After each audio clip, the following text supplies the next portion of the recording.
A new enemy has appeared, determined to take away the title of coolest peeping Tom away from Sanji in One Piece in the leaks for chapter 248 of Eden Zero. Ironically enough, by doing the exact same thing Sanji did during Wano, sneaking into the woman's bath and trying to take a peek at our main female character taking, well, a bath. But on the plus side for Eden Zero, this new threat is also a woman, so she had much more of a right to be there than Sanji did. And unlike him, she didn't rely on the power of a Power Ranger suit to turn herself invisible in order to get in undetected. No, she did something much more impressive. She stopped time. Or at least as of right now, we think it's her who did it. It's kind of hard to say just going off of the short description and the few leaked images we have for the chapter. But if it was her that froze time, then this could be Hiro setting up a personal rival for Rebecca early on in the arc.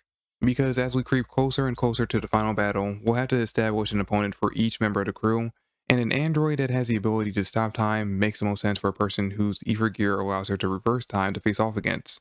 And it helps, as we see from the leaks, that Rebecca is the only one unaffected by the time stop, which is a bit confusing due to the fact that we can assume that there's only really two possible reasons why she would be unaffected. Option 1, the android chose to leave her unfrozen for some strange reason, or option B, which is much more likely, her cat leaper is keeping her unaffected, which, if option B is the correct answer, which again it most likely is, then it begs the question, why is Rachel, her mom, also frozen in time, considering the fact that she's also supposed to have cat leaper?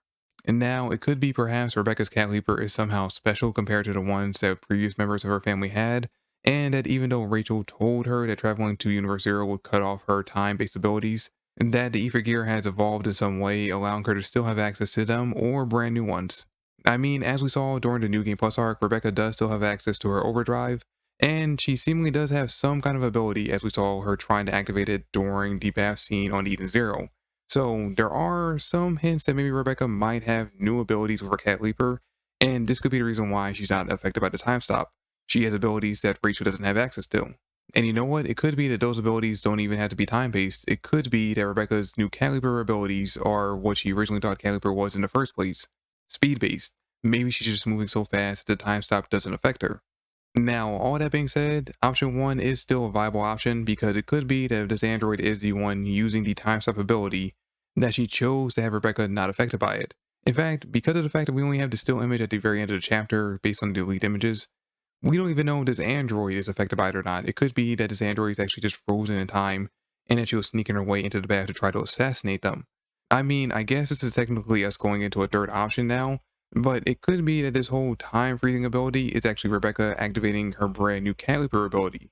Because according to the leaks that we have, the bathwater that they're bathing in is the same kind of water that they bathe in on Eden Zero that enhances ether abilities. And it's most likely a more pure version of that.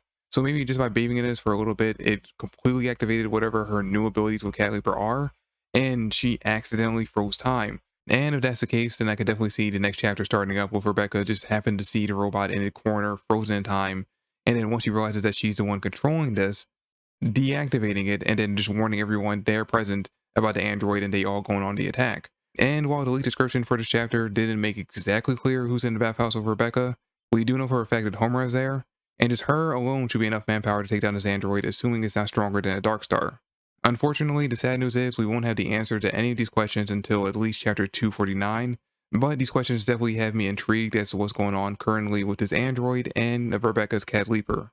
Speaking of intrigued, we get to see Universe Zero Feder again in this chapter, as she apparently works directly under Rachel, and while I've seen some disappointment from fans on Twitter about her new design, I personally enjoy it more than the one from the previous universe. Oh, I also forgot to mention that the crew does travel to the Yukino Cosmos in this chapter, obviously because they're meeting up with Rachel. And the weird space phenomenon that this cosmos has, like all the other cosmos did, is that it is always snowing, which means we get to see the crew in their winter gear for the first time in the entire series. Anyway, that's essentially all there is to talk about just going off the leaks for this week's chapter. But the mysterious new threat, the new android that is seemingly targeting Rebecca and has the ability to stop time even for Rachel, is definitely a reveal worth being excited for. And the implications that we're getting something new with Rebecca's cat leaper, I'm definitely excited to find more information about that. But we'll have to wait until the next chapter drops to get more details on exactly what's going on, who this android is, and exactly what she's after.